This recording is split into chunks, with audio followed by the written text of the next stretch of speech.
तो क्लास आज एपी को खत्म किया जाए। क्वेश्चन नंबर 1 थोड़ा ये स्कूल एग्जाम का क्वेश्चन है एक्चुअली में, वैसे एनडीए में भी पूछा जा चुका है ये same question, but NDA JEE mains में ये सब क्वेश्चन बनाना आसान है, ऑप्शन रख करके आंसर आ जाता है। स्कूल एग्जाम के लिए it's a tough question, NCERT level का है, एनसीईआरटी लेवल का नहीं एनसीईआरटी का ही है। तो a की power n plus 1 plus b की power n plus 1 by a की पावर n प्लस b की पावर n, ये अरिथमेटिक मीन दे रहा है a और b के बीच में, a और b के बीच में ये अरिथमेटिक मीन। तो तुमसे पूछ रहा है n का वैल्यू कितना होगा, find the value of n for which the फलाना is the arithmetic mean between a and b। ठीक है, इसको सॉल्व करके देखो, देखो बनाओ जरा,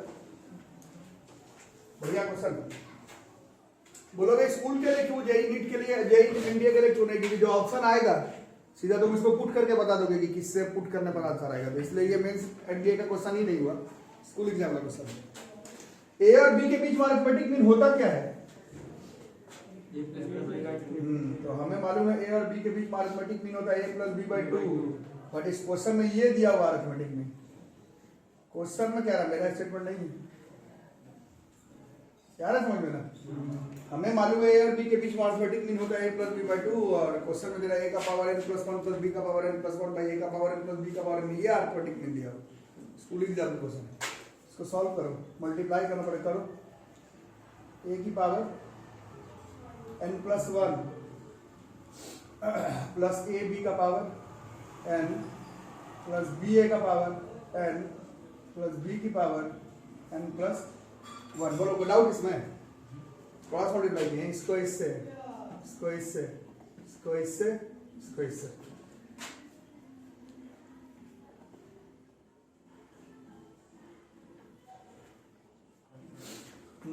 अब थोड़ा दिमाग से करना पड़ेगा।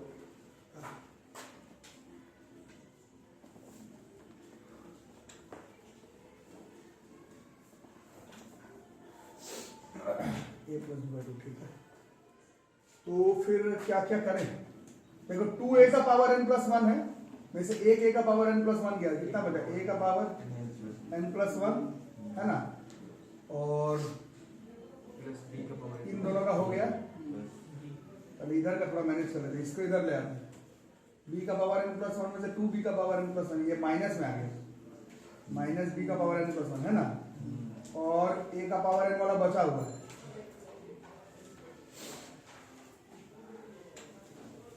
क्वेश्चन गलत लिख दिया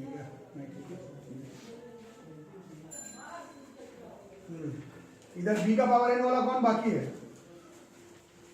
ये b का पावर n ये बाकी था ना इधर, ये वाला, और ये उधर गया, कितना हो जाएगा, माइनस बी ए का पावर n, सब हो गया। बोलो कोई डाउट इसमें, थोड़ा कॉमन निकालो, इन दोनों में कॉमन b की पावर n, तो अंदर कितना बचा, a माइनस बी, मल्टीप्लाई आता ना करना है, इसमें a का पावर n कॉमन है, तो a minus B, A cut जाता, तो स्कूल एग्जाम में क्वेश्चन, जैसे b की पावर n बाई a की पावर n बराबर कट गया, तो मतलब 1 होगा। इसको हम लोग ऐसे लिख सकते हैं, b बाई ए का होल पावर n बराबर 1, 1 को जानबूझ के हम लोग लिख सकते हैं b बाई ए की पावर n बराबर b बाई ए का पावर 0 लिख सकते हैं, किसी भी नंबर पे पावर 0 का वैल्यू 1 हो जाएगा। ऐसा क्यों लिखे, ताकि कंपेयर कर सके, therefore बाई कंपेयरिंग, बोलो कितना हो गया, n की वैल्यू 0, बाई कंपेयरिंग n की वैल्यू जो है वो 0 हो गई, बाई कंपेयरिंग n का वैल्यू 0 आ रहा समझ, this is the value of n। और अब आंसर आने के बाद पता चल रहा है n का वैल्यू 0, तो अरिथमेटिक मीन कितना हो गया, ये 0 हो गया, तो a प्लस b बाई 2 हो गया, a प्लस b बाई 2, यही तो होता है अरिथमेटिक मीन। तो जैसे आंसर आने के बाद पता चल रहा होगा कि n का वैल्यू 0 पर आंसर आ जाएगा, इसीलिए ये स्कूल एग्जाम का क्वेश्चन है। जेईई एनडीए में जैसे ऑप्शन रख देख ही के बता दोगे कि n का वैल्यू 0 पर ये a प्लस b बाई 2 आ रहा है, वैसे it's a very important question. Major question इस चैप्टर का 10th क्लास के बुक में भी, 10th क्लास के बुक में नहीं, 10th क्लास का लास्ट में आप लोग सैंपल पेपर बनाए थे, 10th के बुक में नहीं था, 10th क्लास के सैंपल पेपर में क्वेश्चन दिया हुआ था। एक्चुअली में 11th क्लास का स्कूल बोल लो, जेईई मेंस बोल लो, एनडीए बोल लो, सब तरफ से एनसीईआरटी का क्वेश्चन है, it's important question, very very very important question. Question क्या कह रहा है, sum of n terms of 2 different AP, 2 अलग अलग एपी है, उसका सम ऑफ n टर्म का रेशियो दिया हुआ है, कितना रेशियो दिया हुआ है, 3n plus 8 is to 7n plus 15। Find the ratio of the 12th term, उसका 12th टर्म का रेशियो जो है वो निकालना। 12वां टर्म का रेशियो। सर जो लोग 10th में पढ़े थे उन लोगों को मालूम होगा, क्वेश्चन एक ट्रिक से बनता है, मैथमेटिकली ये सॉल्व भी नहीं हो पाएगा, मैथमेटिकली ये सॉल्व भी नहीं हो पाएगा। इसमें एक जगह पर थोड़ा सा ट्रिक, थोड़ा सा रूल, फॉर्मूला, मैथ को जो बोलो उसका जरूरत पड़ेगा। तो क्या दिया हुआ, sum of n terms of 2 APs. Sum of n term का क्या फॉर्मूला था, n/2। ध्यान से देखना, बताना, बोलो 2 ए नहीं लिख सकते क्योंकि दो अलग अलग एपी है, तो कुछ मानना पड़ेगा। a1 n सेम रख सकते हैं, n-1 d भी अलग है, दो अलग अलग एपी है। एक नंबर क्वेश्चन है ये। दूसरे वाले का भी n सेम है इसलिए n सेम रख रहा, नहीं तो ये भी अलग अलग मानते हैं। 2a2 n-1 d2 ये दिया हुआ 3n, देख लेना ट्रिक पर बनता है ये इस तरह का क्वेश्चन। 10th में मैं बताया था मेरे क्लास में, 7n + 15। ठीक है, कैसे हो जाएगा इसमें, 2 को n को काट देते हैं, ठीक है, और 2 से डिवाइड कर देते हैं, तो ये हो जाएगा a1 + n-1/2 d1 by a2 + n-1/2 d2 बराबर 3n + 8 बाई 7n + 15। यहां तक कोई डाउट है तो बोलो। इसके बाद ये क्वेश्चन सॉल्व ही नहीं होगा, टेंथ में बताया गया था, क्वेश्चन सॉल्व ही नहीं कर सकते। इसके बाद इसमें हम लोग को ट्रिक लगाना है। फिर अकॉर्डिंग टू क्वेश्चन निकालना क्या था, 12वां टर्म का रेशियो। 12वां टर्म का मतलब होता है a1 + 11 d1 a2 + 11 d2, इसी का रेशियो निकालना है। और मेरे को आ नहीं रहा है कि कैसे निकलेगा, जैसे मेरे को नहीं पता ये कैसे बनेगा। अब ये क्वेश्चन आइडिया मेरे को नहीं है कैसे बनेगा, ठीक है, ये 10th में भी बताया, ये अब बनेगा नहीं मैथमेटिकली, ठीक है। और इसको बनाने का कोई तरीका नहीं है मैथमेटिकली, इसमें थोड़ा सोचना पड़ेगा। इसको हम लोग इसके साथ कंपेयर करने वाले हैं, सॉल्व ये हो नहीं पाएगा। इसको ऐसे ऊपर वाले टर्म से कंपेयर करेंगे, ध्यान से देख लेंगे इसको, फिर मैथमेटिकली ये बन ही नहीं पाएगा। ऐसा बहुत कम क्वेश्चन के बारे में मैं बोलता हूँ मैथ्स में। यहां से कंपेयर होगा, इन दोनों को कंपेयर करके देखो क्या हो रहा है। अगर मेरे को ये निकालना है, मेरे से ये बन ही नहीं रहा, मेरे को आता नहीं है ये कैसे बनाना, मेरे को अब आ नहीं रहा, इसको ऊपर वाले से बस मिलाने का ट्राई कर रहा है। ऊपर वाले के साथ अगर मिलाएं तो क्या बैठ रहा है, ऊपर वाले से मिलाने पर n-1/2 बराबर 11। इन दोनों को अगर मिलाएंगे तो n-1 बराबर 22, इससे n का वैल्यू कितना हो गया 23। ये कुछ आ रहा है समझ में, n-1 बराबर 22, तो n का वैल्यू 23 हो गया, ठीक है। अब ये मेरे को तो आ ही नहीं रहा था बनाने, मैं क्या कर रहा था, इसको इससे कंपेयर कर रहा था।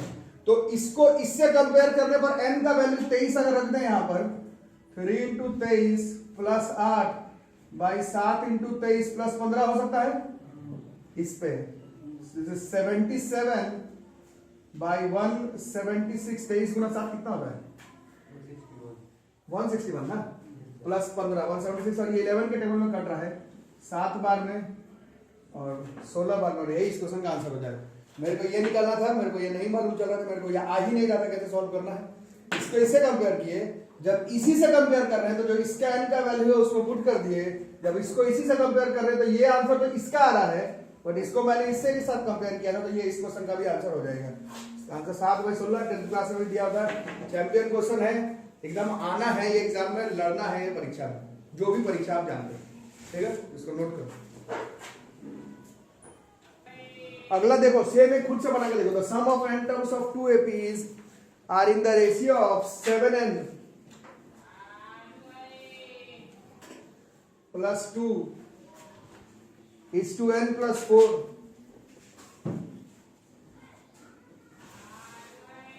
Find the ratio of their fifth term.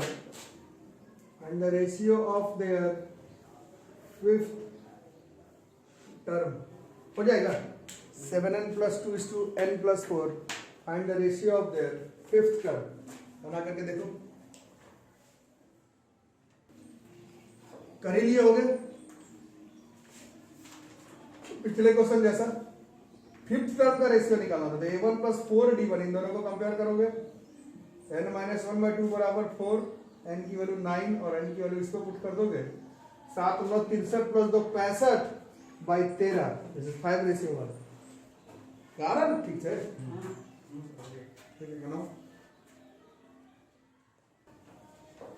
तो ट्रिपल 2006 का क्वेश्चन लिखो, let a1, a2, a3, ... be terms of an AP। एक ही एपी का है, अलग अलग एपी का क्वेश्चन नहीं है। आगे A1 plus A2 plus A3 plus dot dot dot dot AP by A1 plus A2 plus A3 plus dot dot dot AQ बराबर P square by Q square और P और Q बराबर भी नहीं है तो A6 बाई A21 का ratio बताना है कितना होगा। ठीक है, चेक करो बना करके।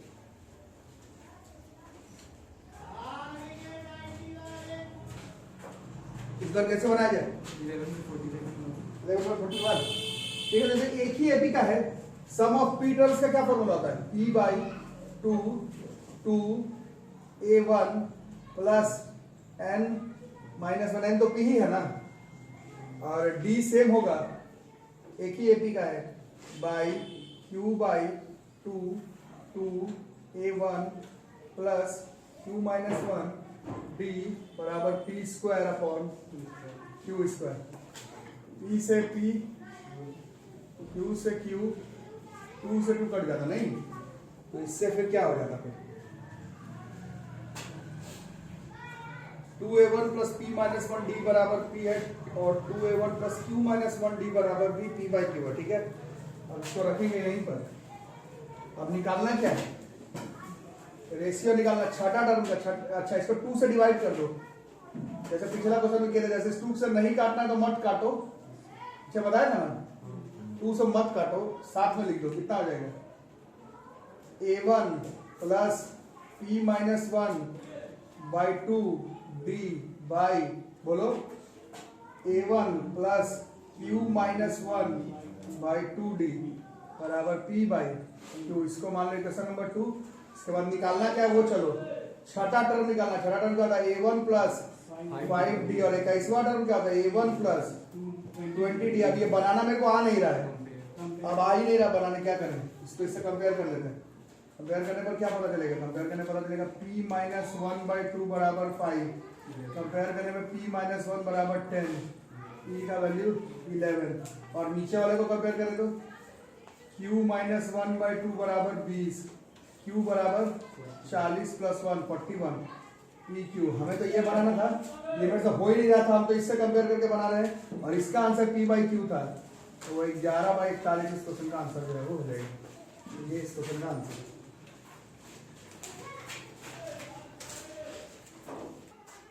प्रूफिंग वाला ऐसा बहुत सारा क्वेश्चन था, सारा तो शायद हम लोग ट्राई करते करने का, जितना हो जाए फटाफट करते हैं। M टाइम्स, और साफ साफ लिखा करो, खासकर जो लोग स्कूलिंग में प्रूफिंग वाला तो साफ साफ नहीं लिखो तो टेस्ट में पड़ा जाएगा school exam. M times mth term का क्या मतलब होता है अकॉर्डिंग टू क्वेश्चन? ऐसे M times of mth term का मतलब होता है A plus M minus 1D। N times of nth term A plus N minus 1D, यही ना? M times of mth term बराबर N times it's nth term. Bracket खोलेंगे, M A plus MD minus D, N के साथ A plus ND minus D। School exam का question है, ध्यान से बनाना है, तरीका है। अच्छा, मैं एक चीज और सीखा हूँ, मेरे बहुत अच्छे बच्चे लोग बताते भी है, एक्चुअली में स्कूल एग्जाम का प्रूफ दैट वाला क्वेश्चन जेईई एनडीए से थोड़ा सा और टफ ही रहता है, क्योंकि जेईई एनडीए वाला जो क्वेश्चन है वो ट्रिक पर, पैटर्न पर, फॉर्मूला पर फट से बन जाता है। स्कूल वाला प्रूफिंग टाइप का क्वेश्चन है, वो उसी तरीके से बनेगा, ट्रिक प्रिक से थोड़ी बना लोगे प्रूफिंग का क्वेश्चन। ठीक है, बनाओ। an plus n square D minus N D, सबको एक तरफ करो। am plus am minus an plus m square D minus n square D minus M D plus N D. भैया स्कूल का क्वेश्चन ध्यान से बनाना, ये नहीं कि भैया सिर्फ जेईई मेंस का क्वेश्चन बताते हैं, एनडीए का और हमारा बोर्ड का नहीं बताते, ऐसा नहीं होना चाहिए। एक एक क्वेश्चन बताया रहेगा जो आपके स्कूल एग्जाम के लिए भी इंपॉर्टेंट है, तो कॉपी में होना तो चाहिए। मान लो होगा नहीं तो यही सब क्वेश्चन फंस जाता है। जेईई एनडीए वाला तो हो जाता है किसी तरह से प्रैक्टिस पर, ट्रिक पर। ए कॉमन, डी कॉमन,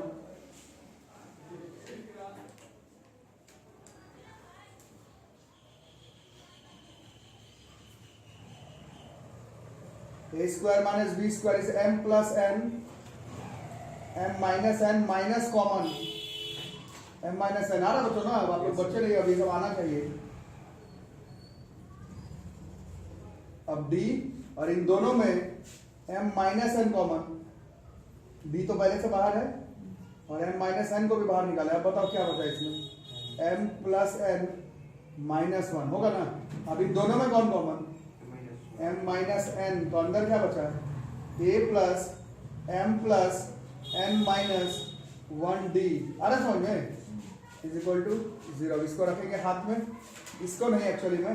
अब दो नंबर को मल्टीप्लाई करके 0 हो रहा है, या तो ये 0 होगा या फिर ये 0 होने के लिए m और n का वैल्यू क्या होना चाहिए, बराबर, ठीक है। या तो ये हो जाए और या फिर ये term a plus m plus n minus one into D बराबर 0, ठीक है।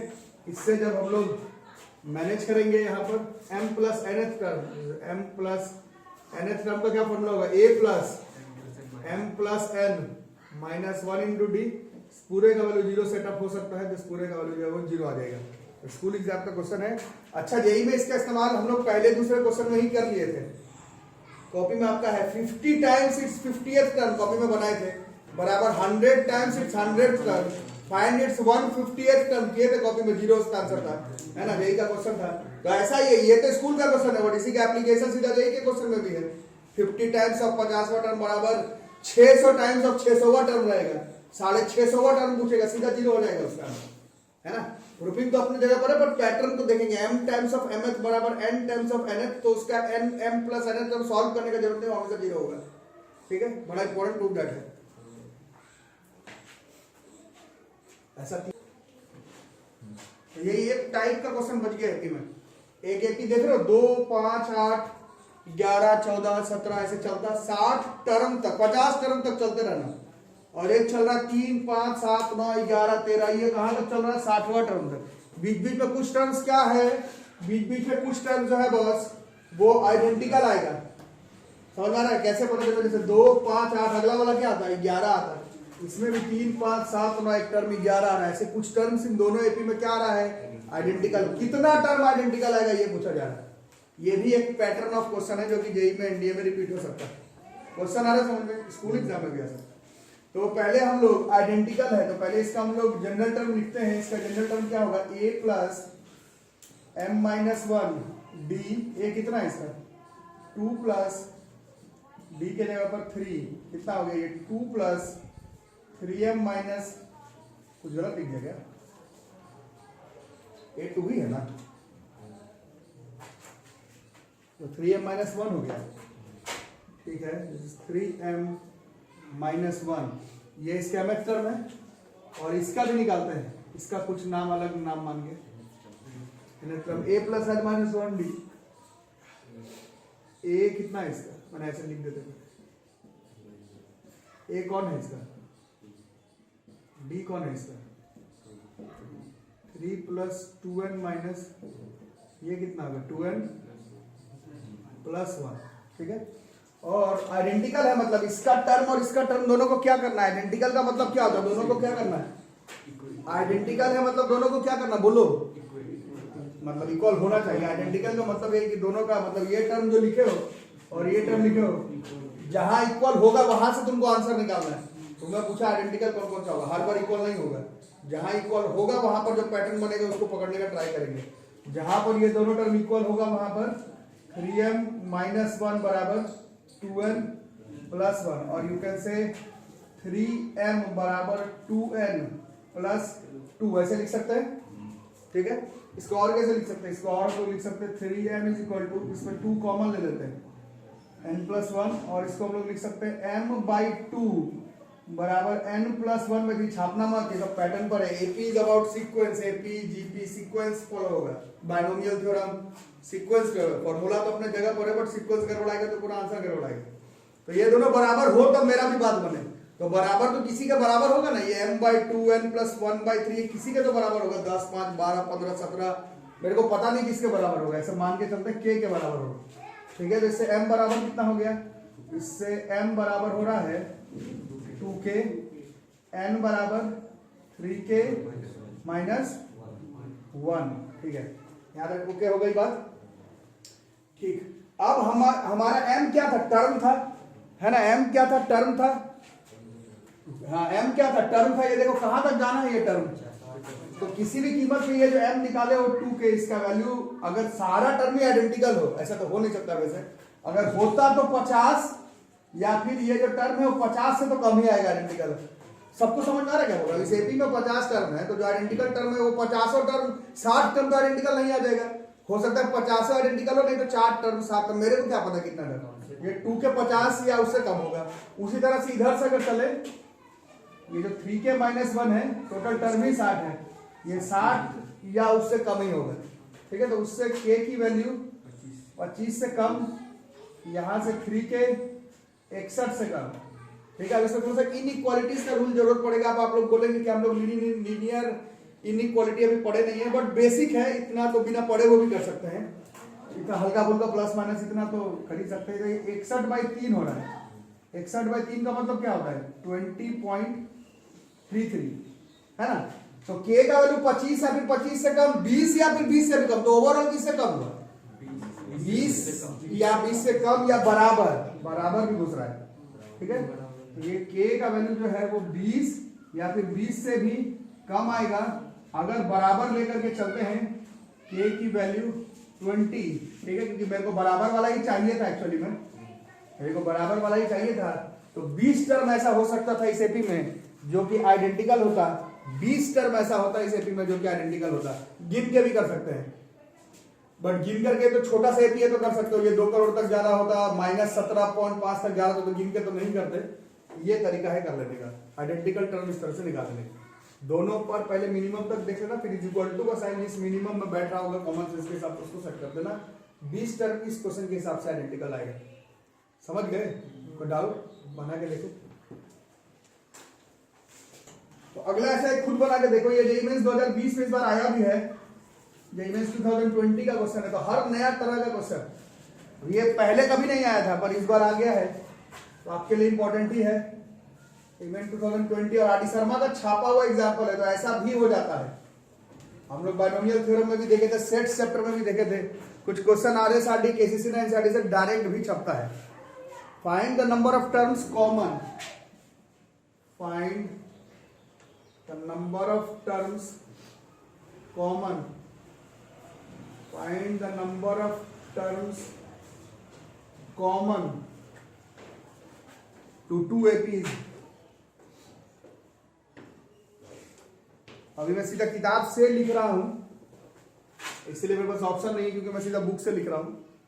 3 7 11 407 एंड 2 9 16 709। इसमें नंबर ऑफ टर्म्स आइडेंटिकल निकालने का करके देखो। ऑप्शन मेरे पास है, लेकिन मैं और पिछला क्वेश्चन में इसमें अंतर देख रहे हो क्या है? क्या है? पिछले वाले में जैसे 2 का कितना टर्म था? 50 टर्म।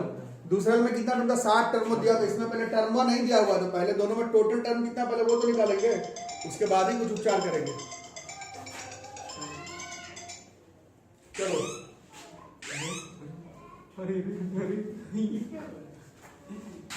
पहले टोटल टर्म्स निकाले थे, उसके बाद इस क्वेश्चन को बनाएंगे फॉर फर्स्ट एपी। हाँ, पहला एपी का लास्ट टर्म में 407 पढ़े थे ना, क्या फॉर्मूला होता है? a + n - 1 यही था ना, 3 + n - 1 d 4 है ना, ये 407 है। समझ रहे मेरा? देख देखे छापना मत, टोटल टर्म मालूम होना चाहिए पिछले क्वेश्चन के हिसाब से इसको बनाने के लिए। हाँ, तो कितना बनेगा? 404/4 101, n = 102 टर्म। कुल टर्म कितना है? 102 टर्म है इस एपी में। कुल 102 टर्म है। जैसे पिछले बार दे रहा था 50 टर्म में 60 टर्म, इसमें सब पहले पता लगाना होगा कि 102 टर्म। ये इवेंट 2020 का क्वेश्चन है, आरडी शर्मा का सीधा छापा हुआ एग्जांपल है, तो इसको थोड़ा ध्यान में रखना। वैसे इस एपी का 709 है, a + n - 1 d 2 + n - 1 d 7 है, तो इसमें भी ये 707, इसमें भी n - 1 = 101, n = 102 टर्म ही आ रहा है। एक चीज ये फायदे का सौदा है कि दोनों में टर्म 102 है। अब हम लोग पिछले क्वेश्चन की तरह इसको बनाएंगे। पहले ये मालूम चल गया कि दोनों में 102 टर्म। अब आराम से जैसे पिछला क्वेश्चन बनाए, इसका mth टर्म निकालते हैं, कोई भी टर्म mth टर्म कोई भी बताओ। a + n - 1 d 3 + m minus 1, d कितना था इसका 4, 3 प्लस 4m माइनस 4, मतलब 4m माइनस 1, यही आया ना, आया है 4m माइनस। इसका कोई nth टर्म लिखते हैं, 7 माइनस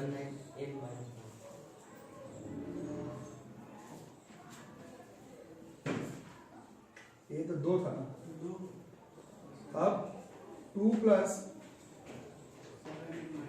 7n माइनस 5 आया। अब जैसे कि 5 आया ना, अब जैसे अंकित बता रहा था दोनों बराबर बराबर मान रहे हैं, क्योंकि हमसे आइडेंटिकल टर्म पूछ रहा है कि बराबर है या नहीं, है ना। तो दोनों का अगर बराबर मानेंगे तो कितना हो जाएगा, 4m माइनस 1 बराबर 7n माइनस 5। तो इससे फिर क्या हो जाएगा थोड़ा बताओ, 4m बराबर 7n, इसको इधर कर लेते हैं, 4m कितना हुआ plus 4 is equal to 7n, plus 4 ही हुआ ना, m प्लस 1। और इसको कैसे लिख सकते हैं, m plus 1 by 7, m plus 1 by 7 बराबर n बाई 4 बराबर किसी के तो बराबर आएगा। तो इससे m बराबर कितना हो गई, m बराबर हो गई 7 के माइनस 1 और n बराबर 4 के। ये स्टेप आ रहा समझ में। अब हम लोग करेंगे, टोटल टर्म निकाल के रखे थे, m तो टोटल टर्म ही निकाले हो ना, और हमें मालूम है टोटल टर्म 102 है, n से कंफ्यूज मत कर जाना, n ये तो बस टर्म्स निकाल रहे थे 102, तो ये m है, तो फिर ये 7 के माइनस 1 ये भी 102 या फिर उससे छोटा ही होगा, और ये जो 4 के है ये भी 102 या फिर उससे छोटा ही होगा। तो 7 के 102 प्लस 1 103 से छोटा होगा, इससे के 25.5 से छोटा होगा। इसको करेंगे तो कितना हो जाएगा, 103 बाई 7 कितना होता है, 14.56 कुछ होता होगा, है ना, जो भी डिवाइड करके देखे ना। 25.5 से कम, 14.6 से कम, 14.6 से कम में भी इज इक्वल टू अगर आइडेंटिकल चाहिए, के बराबर 14 आइडेंटिकल टर्म्स इस क्वेश्चन में आएंगे। तो यहाँ पर एपी खत्म, सीक्वेंशियल सीरीज मत खत्म, समझ लेना, सीक्वेंशियल सीरीज में एपी खत्म। आपका काम रहा कि मैं अगर 20-25% बनाया तो तुम RSRD के सिरा का एटलीस्ट एग्जांपल बना करके जरूर से इस चैप्टर में चेक कर लेना। मिलते हैं जीपी के साथ अगले क्लास में, ठीक है।